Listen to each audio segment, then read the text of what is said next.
Sveiki draugai! Šioje video pamokėlėje aš jums parodysiu, kaip susikurti nemokamai Gmail elektroninį paštą. Tuo pačiu paskyrą, kurios pagalba jūs galėsite prisijungti ir naudotis visomis Google teikiamomis paslaugomis. Tam tikslui mums reikia pasijungti bet kokią internetinę naršyklę, kurią jūs naudojatės. Aš šiuo metu turiu suinstaliavęs specialiai Google Chrome. Štai aš ją paleidžiu. Ir dabar atkreipkite dėmesį. Šitokio lango pačioje pradžioje jūs galite ir nematyti. Nesvarbu, kokia bus pas jūs nustatyta paieškos sistema, ar gal naudosite Mozilla Firefox, gal Internet Explorerį, ar kitą kurią naršyklę. Jūsų veiksmai iš tikrųjų turėtų būti tokie. Pirmoje eilėje mums reikėtų prisijungti prie Google paieškos tarnybos. Tam tikslui viršutinėme adresyne va čia parašome tokią frazę google.lt.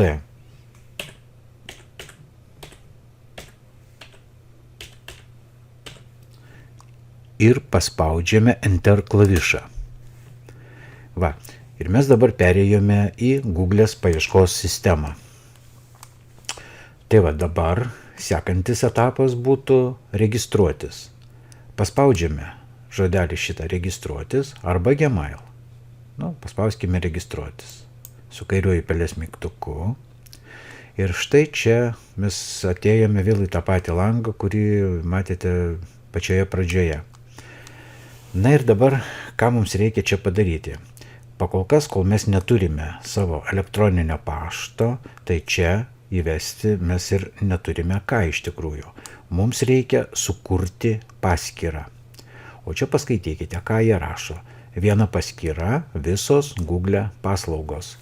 Būtent todėl šitas servisas ir yra labai patrauklus, kad iš tikrųjų jisai vienas dalykas leidžia sukurti pašto dėžučių neribotą skaičių, o antras dalykas, turėdami vieną tą bendrą paskyrą, mes galime naudotis daugeliu būtent tokių servisų. Žiūrėkite, čia yra ir Google'ės paieška, čia yra paštas, čia yra Google diskas, kuris nemokamai duoda mums 15 GB vietos, kur mes galime internete, būtent Google serveriuose, laikyti savo kažkokią tai brangią informaciją. Nesvarbu, tai nuotraukos būtų, paveikslėliai kažkokie tai, ar tekstiniai dokumentai. Taip pat automatiškai mes gauname ir YouTube'ės kanalą, gauname žemėlapius, Google+, ir dar daugelį kitų instrumentų, kurie čia yra neparodyti. Daleiskim, jeigu jūs esate webmeistras, tai dar ir programavimo įrankiai ten yra atitinkami. Ir kągis, dabar mums reikia sukurti paskyrą. Tai va. Ir kiekvieną kartą, beje, kada norėsite susikurti vis kitą ir kitą paskyrą, lygiai reikės padaryti tokį patį veiksmą. Čia spaudžiame su kairiuoju sukurti paskyrą. Ir štai čianais reikia suvesti savo duomenis. Dabar dėl šitų duomenų yra iš tikrųjų vardas ir pavardė. Langeliai gali būti užpildyti ir tikrais duomenimis, bet gali būti užpildyta ir, pavyzdžiui, šitaip. Aš dabar galvoju, o gal man vis dėlto susikurti elektroninį paštą Infogalaktika. Jo, kodėlgi ne? Pabandykime. Jeigu mums duos, kodėlgi nepasinaudojus tuom.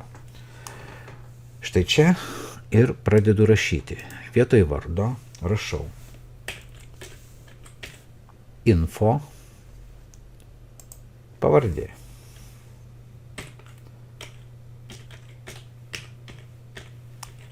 Infogalaktika. Dabar pasirinkite vartotojo vardą, kuris bus prieš @gmail.com. Tai čia mes, ko gero, parašykime sutrumpintai visą šitą vardą ir vadinamąją pavardę. Žiūrėkite, kaip aš parašysiu. Infogalaktika. Va, infogalaktika, vienas bendras žodis gavosi. Be jokių tarpelių, be jokių nieko. Nu, tai dabar noriu naudoti dabartinį elektroninį. Kažkas jau naudoja šį naudotojo vardą, bandyti kitą. O, matėte, mes galime iš tikrųjų susidurti ir su tokia problema, kad infogalaktika mums ir netinka. Informacinė. O jeigu šitaip mes pabandytumėme suteikti informacinė galaktika.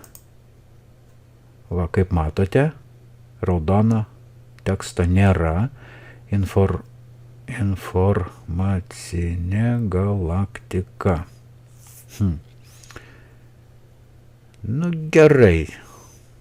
Gal visai ir neblogas bus elektroninis paštas informacinė galaktika @gmail.com. Tvarkoj. Jisai man patinka. Nu, va, dabar man čia reikia įvesti slaptažodį. Atkreipkite dėmesį, slaptažodžio patikimumas. Naudokite bent 8 simbolius. Nenaudokite kitos svetainės slaptažodžio ar labai akivaizdžios informacijos, pavyzdžiui, naminio gyvūno vardo. Nu, žinote, tokie slaptažodžiai yra sąlyginai greitai nulaužiami. O aš esu slaptažodį pasiruošęs savo ir tojau aš jį čia suvesiu.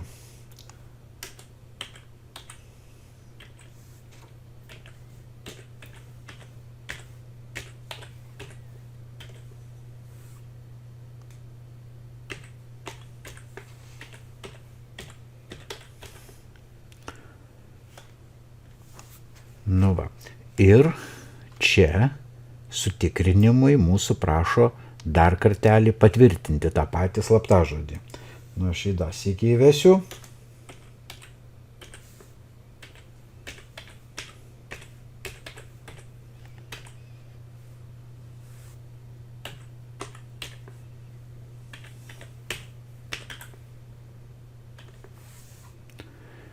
Taip, metai. Nu, metus, kodėlgi ne, aš galiu neslėpdamas įrašyti savo. Nu, įrašykim. Mėnuo.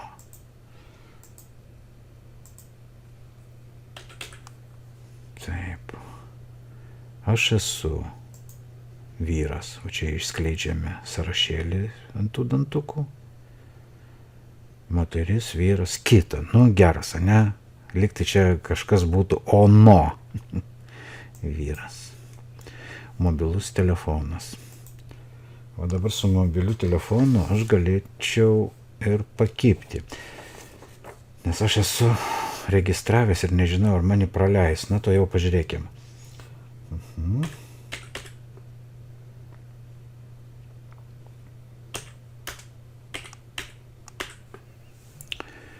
Mobilų telefoną veskite iš tikrųjų tikrąjį, nes kada tvirtinsite savo paskyrą, jums į mobilų telefoną ateis SMS žinutė su patvirtinimo kodu, kurį reikės čia įvesti pratęsiant registraciją. Todėl jau tą dalyką neklastokit, viskas čia yra reikalinga ir ateityje to telefono pagalba jums gali reikalui esant atstatyti jūsų paskyrą, jeigu ten užmirštumėte kokius slaptažodžius ar dar kažką. Tai dabar taip įrodykite, kad nesate robotas. Va čia reikia įvesti tekstą, kurį matome štai šitame paveikslėlyje. Čia yra 111, 111. Taip, vieta Lietuva. Nu ir atrodo, kad viskas kitkas yra užpildyta. Nu, spaudžiame kitas veiksmas. Palaukit. Dar vieną dalyką, ką man reikia pasižymėti. Va dabar užsirašykite būtent savo, taip, čia jau buvo ne infogalaktika, bet informacinė informacinė galaktika. Va. Šituos duomenis, slaptažodį sukurta jūsų, va šitą informacinę galaktiką, aišku, jūs susikursite savo pavadinimą kažkokį tai unikalų, viską tą užsirašykite kur nors ant popieriaus, kokiame nors bloknote ir turėkite jau jį padėję patikimoje vietoje, kad jeigu pamiršite, kad turėtumėte iš kur paimti, nes jeigu pamiršite aplamai slaptažodį visam laikui, tai visam laikui prarasite ir savo paskyrą iš tikrųjų. Viskas, įspėjimus padariau, pasakiau, kas pagrindas yra ir spaudžiame kitas veiksmas su kairiuoju pelės mygtuku. Paspaudžiau.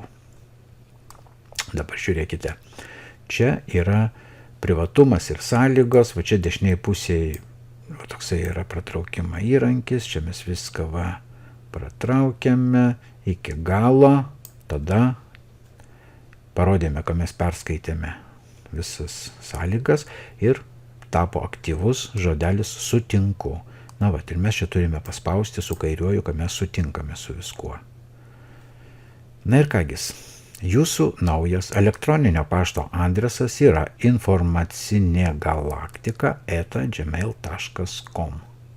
Ar norite, kad Google Chrome išsaugotų šios svetainės slaptažodį? Suprantate, čia dabar yra toksai niuansas.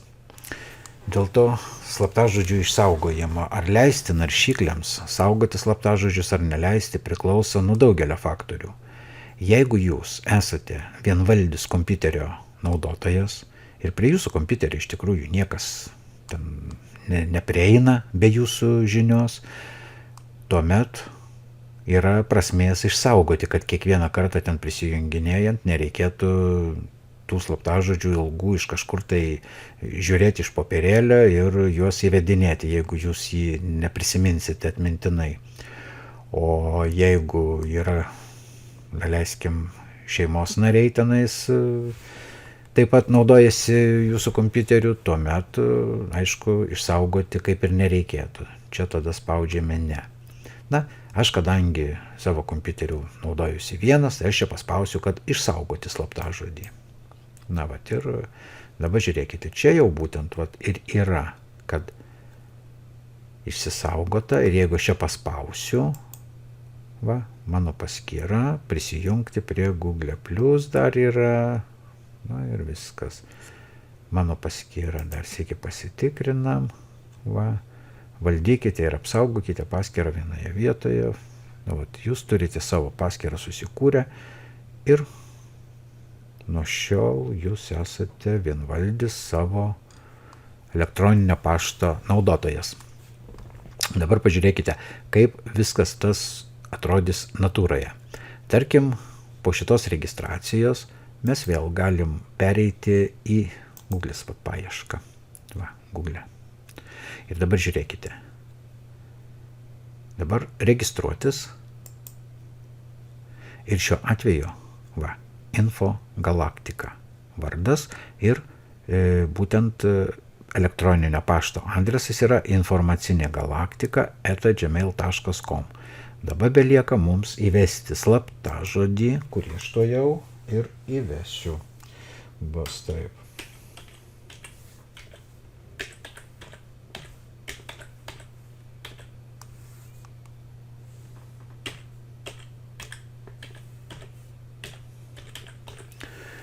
Ir jeigu aš nesuklydau vesdamas slaptažodį, ir dabar paspaudus prisijungti, aš būsiu nukreiptas, ar norite, kad išsaugotų.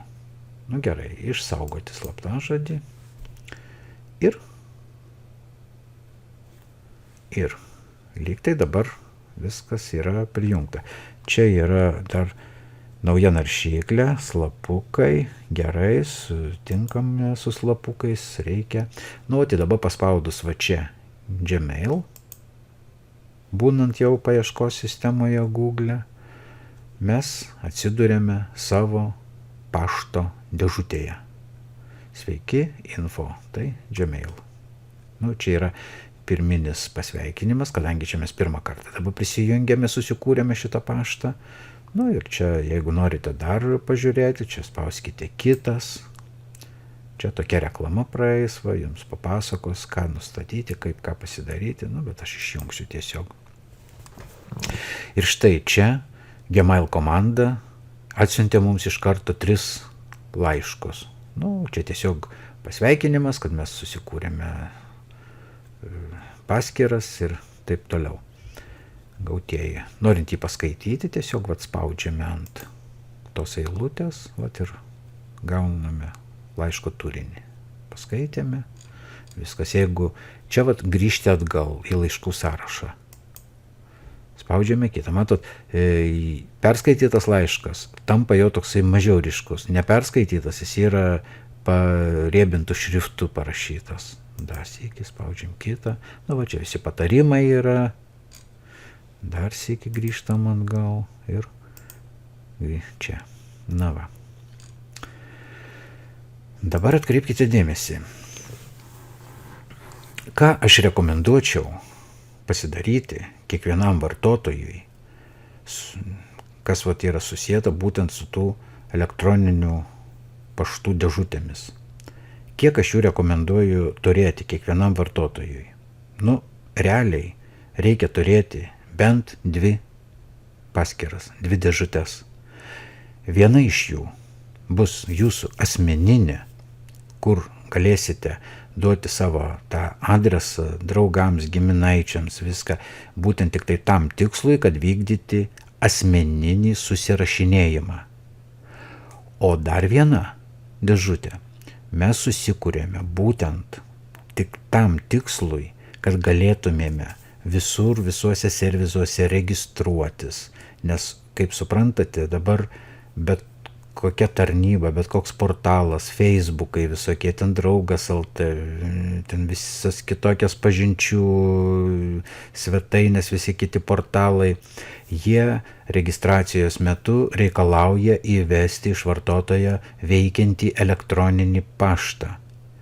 Bet suprantate, kuom yra, sakyčiau, dalinai pavojinga tą patį elektroninį paštą naudoti ir asmeniniam susirašinėjimui, ir visokioms tokioms registracijoms.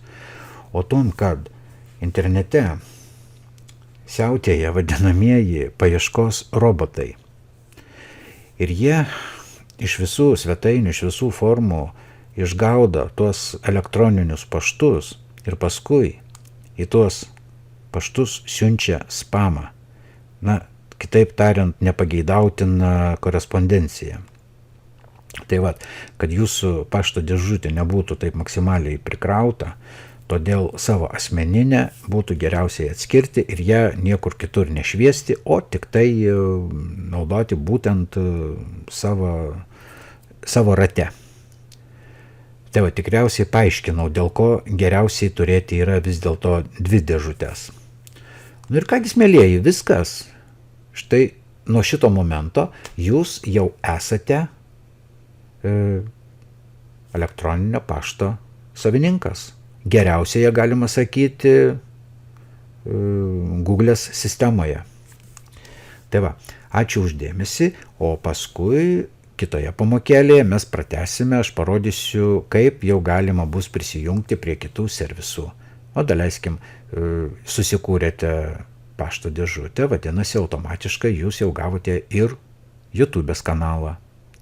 Jūs automatiškai gavote ir 15 GB vietos, kur galėsite talpinti savo kažkokią tai konfidencialią informaciją. Ir beje, turiu pripažinti, kad aš tam servise turiu tokių failų padėjęs, kurie jau ten guli tikriausiai kokį 10 metų, tai mažiausiai. O čia va dar atkreipkite dėmesį, va, naudojate 0 GB, 0% iš 15 GB. Tai va, įsivaizduokite, 15 GB, tai kiek jūs galite čia nuotraukų padėti? Ir jos visos čia labai saugiai ir gražiai gulės. Ir tarp kitko, jūs bet kada, žinoma, galėsite jas arba bendrinti su savo draugais, duoti prieigą, arba tiesiog šitą visą servisą laikyti kaip savo duomenų saugyklą. Tai vat, kur galite pasidėti tas nuotraukas saugiai, kurios yra labai brangios, daleisim kokios viską, ir kad jas nepamesti, kad jų nesugadinti, neprarasti ten, ar virusinės atakos metu, kad jų kas neištrintų, nesugadintų. Tai vat Google'e laikyti jas yra iš tikrųjų pakankamai saugu ir gerai. Tuo labiau, kad Google labai stengiasi išlaikyti mūsų informaciją saugią. Tai vat. Tikriausiai, kad daugiau šią temą pakol kas neturiu ką ir pasakyti, o kitoje pamokėlėje jau toliau kalbėsime apie visus likusius servisus. Pakol kas ačiū už dėmesį ir iki kitos pamokėlės.